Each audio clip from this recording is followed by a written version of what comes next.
Цревни вируси, зголемен број лица со проливи, повраќање, висока температура, бележи деновиве и итната медицинска помош во Кочанскиот здравствен дом. Кога живата во термометерот се искачува и до 40 степен, најчесто луѓето бараат помош заради колапси на жешкото време, висок крвен притисок и мозочни удари.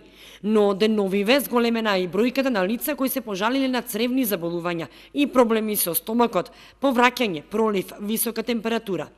Лекарите од Итна велат дека не само децата, туку зголемен е бројот и на возрастни лица кои се пожалиле на ентероколити и затоа препорачуваат да се внимава на храната, да не се оставаат отворени јадења за следен пат да се конзумираат, да не се подгрева јадењето и да не се чува долго во фрижидер, да се внимава на сладоледите, кремовите, паштетите и слична храна осетлива на високи температури и да се пијат повеќе течности. Во однос на невролошки аспект, лекарите соопшти препораки за заштита од топлото време, да не се излегува на сонце од 11 до 18 часот, како превенција од топлотен удар, кој пак настанува нагло, без најава, паѓа крвниот притисок и колабирање.